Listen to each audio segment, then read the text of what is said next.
I'm Antoinette Zloty, and I'm your host for Transitions. Welcome back again. I'm very thankful that you're joining us. Today I have a number of very interesting guests for you to meet. First up will be Art Angus, and he will share his story with us. And he will be followed by Trevor Thompson, who is a technician with Rana Respiratory Care Group. And finally, we'll have Olson Jarvis joining and speaking with me about his role as a respiratory therapist. So we hope to get everybody together as well at the end of the show, so please stay with us. But first, I'd like you to meet Art.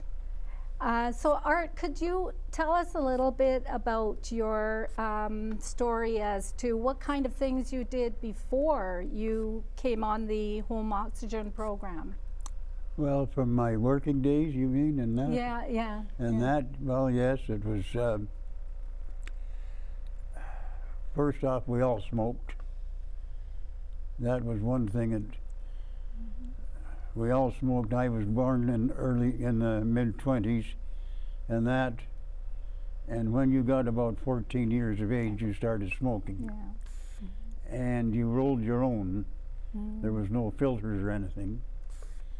So I believe that is a real detriment. Smoking is a real detriment, as I found out. Yes. I think that is part of my problem. Plus, working conditions, there was no such thing as hazardous waste handling material. They knew nothing about that until I was just about ready to retire. That, I think, has an effect also, and that has been greatly corrected. But as time went by and as older I got, I first went on to puffers and various types of that, and eventually I wound up on oxygen. On oxygen. So how many years has it been since This you will were be on? my third year for oxygen. Third year. And you were saying that around your apartment you seem to be able to walk short distances. Oh yes, but oh yes. Oh yes, I can walk short distances. I have to have oxygen before I'm doing anything, particularly with any arm movement. It seems that I have to really have the oxygen then. Yeah. Just walking around is not too bad, but not a long distance. I see. So when you were a younger person, did you also do some sports? Like, were you involved in athletics at all? Well, that's to a certain amount, yes. But then, once I got into, I was in the Air Force, Royal Canadian Air Force, and after I got out of that, of course, you got to working, and there really wasn't that much time for sports. I see. But I see. So now, are you involved in any programs to help you with your physical stamina or anything like that? No, I just have the oxygen, yes. Yeah. Oh, okay. So your recreation's pretty well changed. It has completely. Yeah. We used to, matter of fact, after we retired, we used to bowl a lot, and we also went dancing at least once a week. Well, that's nice. Oh yes, we did that. And then we volunteered with a couple of different organizations and that, but then all that gradually came to an end. Yes. And now really we don't, well, of course we don't volunteer anymore. And recreation, dancing and bowling, that's gone by the wayside now. And how did you find family and friends and their support? Like, where did you find a lot of support in the transition from a person who was more active to a person who was less active, more home-based? See, most of the people we were associating with recreationally were people of our own age. Yeah. So we all, you know, these programs all kind of went together. We kind of all, you know, stopped together, you know, together. Around the same time, I Mhm. see. So are they some people now that you find really supportive to Oh, you? yes. And, you know, are these people who are related to you or friends or? Friends. Or, yeah? Oh, and related too, but Too? we don't have very many relatives in Winnipeg anymore. But we got some real good friends. Friends, yes. And we all live in the same apartment building. So that's very good then. Oh, I yes. think that's a very, very healthy way to live your life, to have a good social connection. Yes, and yes. Yes. There, and we all live close together in the apartment building. Very good. Yeah, I see you smile, so Uh-huh. thank you. I really appreciate you coming on the show, and I'll have you back later in the show and we can chat a little bit more. Oh, thank you very much. It Okay. was nice having a talk with you. Yeah, thank you, Art.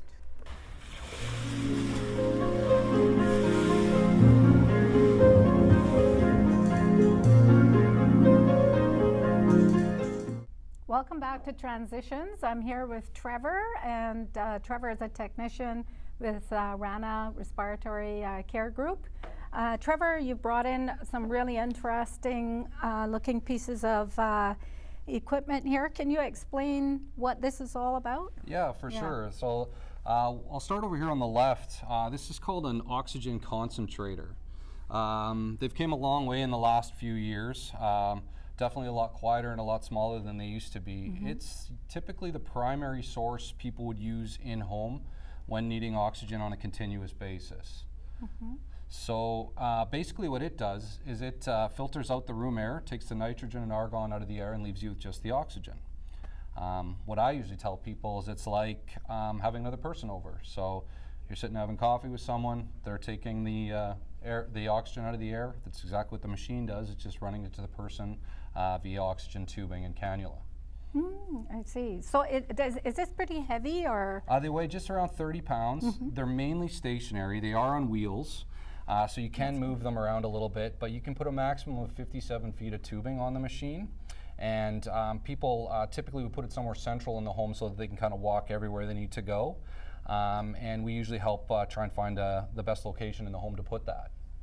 So was there a reduction in the size and over time? Like, were these really huge? Yeah, for sure. You know, they used to weigh around 65, 70 pounds Yes. when I first started about 15 years ago. So they've definitely came a long way. They're half the size, and the reliability and the volume of them has really came a long way too. They're a lot quieter than they used to be. So they're very nice. That's good. Yeah. So what else do you have for us to see? Well, over here we got portable systems. So this is something people would use at home, the oxygen concentrator. Here we've got more of a portable based system. So what you see in the middle here is kind of the newest technology. It's called a portable oxygen concentrator. So it's very similar to the main unit here, or the big unit. It's just a small portable unit. They do work a little bit differently. They work in something called a pulse flow. So they only release oxygen from the machine when you breathe in, versus the concentrator, which provides a constant flow. Okay, very handy little machines. They weigh only around 7 pounds, nice and light, little shoulder strap. People take those lots when they go out. They can last up to 9 hours as well. So they're depending on your prescription, and they do a very good job, nice and quiet, and they've came a long way as well in technology.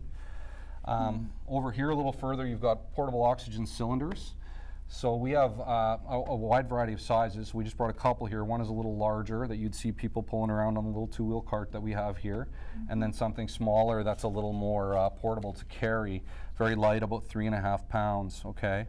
And then you got a little sort of a backpack that people can carry them around in. Up in the front here, we got a couple different styles of regulators. So this is a standard flow regulator, so it provides a continuous flow for oxygen from the cylinders. And the stems on the cylinders are the same, so it fits on both sizes, okay? And then this piece here is called an oxygen conserving device. What it does is it does a similar to what the portable machine does. It only releases oxygen from the cylinders when you breathe in. Okay, so it makes the cylinder's duration last quite a bit longer, up to 5 times. Okay, now both the portable machines and the oxygen conserving device are prescription required devices. So you do have to have a prescription and be tested to make sure that that works properly for you. I see. So prescriptions sometimes mean that the benefits are covered, or in some case partly covered. What is the cost normally? Is it covered, or? Well, depending on medical criteria, so the doctor would determine that, your medical criteria. There are programs available in our province and in Manitoba that people can get a lot of the services and things covered. There's also our PharmaCare program, which is a Manitoba drug program. Lots of things can be claimable there as well. So there's 2 options usually when people come home from hospital. One of them would be that they come home meeting the criteria medically for a home oxygen program that the province runs. Either that, or they can come home with a private prescription and claim certain things through our drug program. I see. Yep. So essentially oxygen becomes a drug, or is a drug. Is a drug, yeah. It's a prescribed drug. A prescribed so, drug, yeah. Yeah, it's and very a lot that we take for granted. You breathe in oxygen and you just don't think about it. It's just so automatic. Yeah, exactly. And then here it is. Some people actually have to have an additional amount in their environment, right? Because that's what this is doing.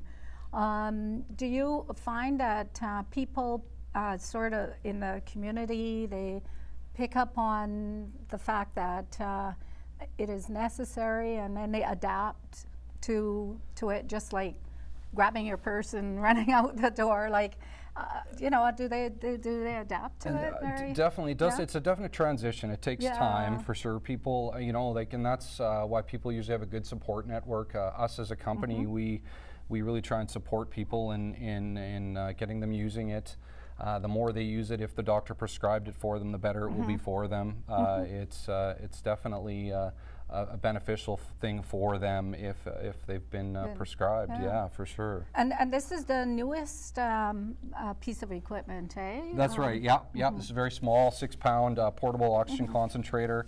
It's one of the newest pieces of equipment out, and one of the best technologies too, we find. So you do maintenance though too, right? Because it's not enough to just go and buy something like this.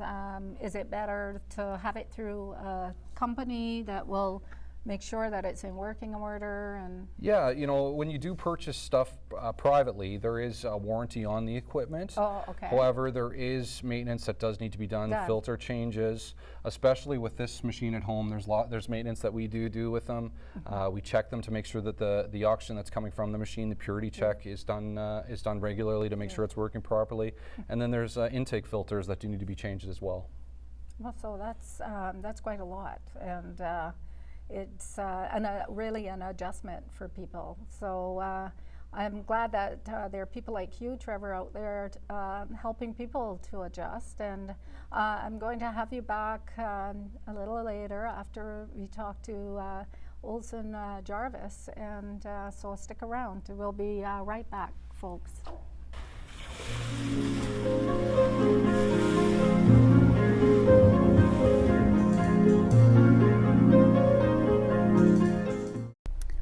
We're here with Olson Jarvis, and Olson, tell me a bit about your role as a therapist. My name is Olson Jarvis. I am a respiratory therapist, or a registered respiratory therapist with the Manitoba Association of Respiratory Therapists, and our job, a lot of people don't know about our job, but what we do is a number of things in the hospital. One of them is that our main thing is that we put people onto breathing machines when they are unable to breathe, and we work with a team of doctors and nurses to do that. Other roles we have, we counsel patients with COPD and or asthma on how to manage their disease. We also work in a sleep lab where we'd be assessing patients as well as fitting them to their machines so that they can breathe well overnight. We also attend any code blues, where we rescue people who have heart attack, who have cardiac arrest as well as respiratory arrest. We also are involved in putting people onto the home oxygen program. So the home oxygen program is there for children and adults? Like, how is that managed with the kids versus the adults? Well, there are qualifications for patients throughout Manitoba to get onto the home oxygen program. It's actually called the home oxygen concentration, home concentrator oxygen program, HCOP.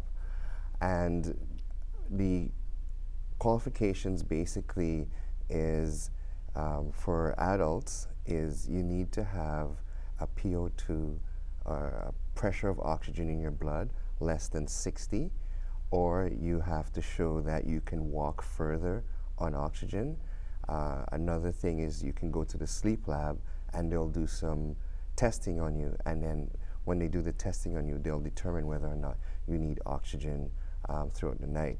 The other way you can qualify is through the palliative program, where they will give you oxygen when as a palliative patient. Yeah. So the transition to using oxygen then is a major transition, I would think, for a lot of people.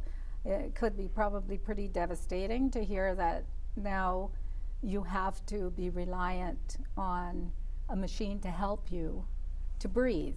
But on the other hand, it saves your life by transitioning to using the machine, right? Yeah, You for actually, it's funny for most people. I wouldn't say it's devastating, but No? they are more restricted in their lifestyle, because they'll always have to have some sort of portable form of oxygen, that like what Trevor demonstrated. The other thing is, when you have to fly, it presents a bit of an issue, because you have to call the airlines and tell them that you're going to fly and that you need oxygen, and you have to arrange your oxygen when you get there, because they only allow you to carry so much. So there is a bit of change in lifestyle for patients. I see. Yeah. Oh, okay. So could you just comment on some of the main causes and a little bit of the statistics around how many people, say in Manitoba, are currently in receipt of this kind of therapy? Right now, there's about 1,600 people in Manitoba on home oxygen, and about 1,000 in the city of Winnipeg. And mostly the causes are due to COPD, where 90% of it is from smoking. There are other causes, like heart failure is another cause of needing home oxygen, as well as occupational exposures. That's another cause, where you get people with asbestosis or silicosis. So there's a number of different things that may cause a patient to need oxygen at the end of life. But you had mentioned something about genetic predisposition as well, among a small percentage of the population, though, eh? Yeah, about 1% of people have something called alpha-1 antitrypsin. It's actually a genetic disease that's found in about, I say about 1% of the population. It's a little bit higher in the patient with COPD, because if you smoke and you have alpha-1 antitrypsin, you actually get worse. You get worse COPD earlier in life, and that requires you to maybe have oxygen a little earlier. So this is the services then for people are pretty uniform across Manitoba. This isn't just unique to the Winnipeg area. This is Manitoba-wide, right? Right. The Manitoba, the oxygen program is province-wide, and each health authority manages the different oxygen, different oxygen delivery for each of their regions. So they are in charge of kind of like the budget for their own regions. And but the qualifications still remain the same: low PO2, needing to have a sleep study for overnight oxygen, as well as needing to have a walking test in order to have exertional oxygen. So I have one last question for you before we break and then come back with everybody who has been on the show so far. How many years does it take to become a therapist? Oh, to become a respiratory therapist, it's 4 years after high school, your first year in University 1, and then you spend 3 years in the Faculty of Medical Rehab, 2 years in class, and your last year is spent on the wards working with patients. Well, thank you so much for sharing your knowledge with us, and I'd like to invite you back with everybody once we have a quick break. So thanks for joining us, Olson. Welcome, glad to.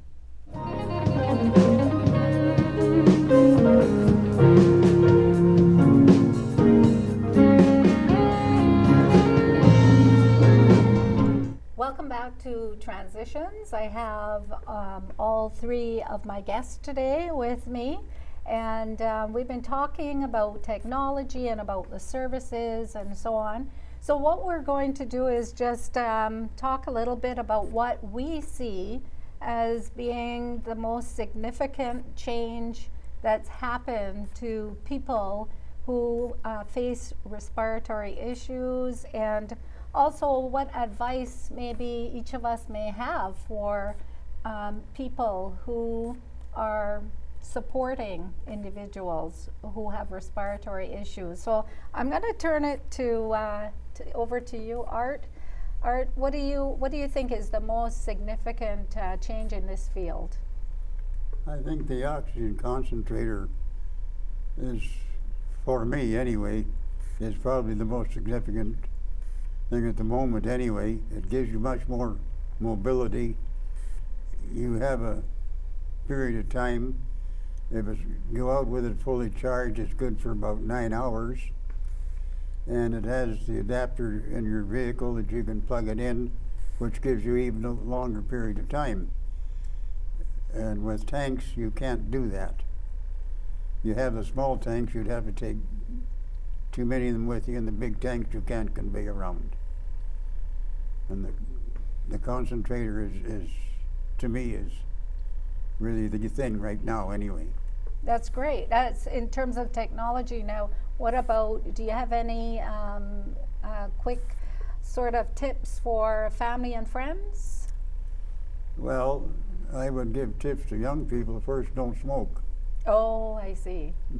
That would be the first thing. Good advice. But family and friends are very important, because like for me, I have got really good friends that they're right there to assist me, or they're always there with me or assisting me. Unfortunately, we have no family here in Winnipeg, but so friends we have. That's wonderful. And friends are excellent. Great. And how about yourself, Olson? Do you have anything you want to add to what Art said? Yes, the research for the benefits of home oxygen, actually some of it was done here in Winnipeg with Dr. Antonison, and the research continues to show different benefits for different patient groups, and we'll see things continue to evolve. And one of the big advantage of having the portable oxygen is exercise, and we've found that patients who can maintain their strength, which the portable oxygen allows them to do, is really beneficial to them, because they can actually do more in a day. Oh, that's good. Mm-hmm. That's really good. And how about yourself? Well, I think Art and Olson kind of summed it up very well there. You know, Art and I were talking just before we sat down here about, you know, how he came down here and how he got here, and he sort of picked up and went, and that's a big change from things in the past. And you know, the batteries and equipment are changing all the time, and it's just getting better and better. And the big thing too is the awareness, public awareness, things like we're doing today, things like Olson was saying with the education of exercise and things like that. It's just it's starting to change for the good, that people are becoming aware. So that's a very good thing. That's wonderful. And I did a little bit of reading as well about the field, and it appears that there are fewer hospitalizations too due to the home oxygen program, because now, you know, maybe people can go home. Before, if they didn't have oxygen at home, they'd have to be in more of a facility setting. So I think that that's certainly, you know, a positive from what I could see, because then you're close to your family, you can get the kind of supports that you need, as opposed to the family then having to go to a facility to see you. So I think that the home oxygen program in of itself came about you know, a number of years ago, and it's good to see it, and hopefully it'll be strengthened even more in Manitoba and beyond. That would really be good to see that. And so is there any one last little bit of advice that anybody wanted to give to people out there? I think you said it earlier, especially to young people. You're saying don't smoke. And the smoking cessation programs are out there. So listen to Art, folks.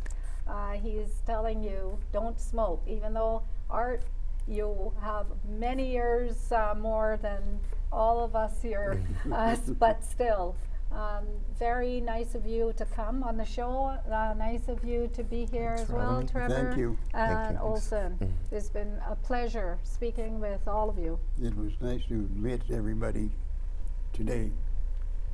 It was a real pleasure. Thank you. I thank you very much, Antoinette. Thank you.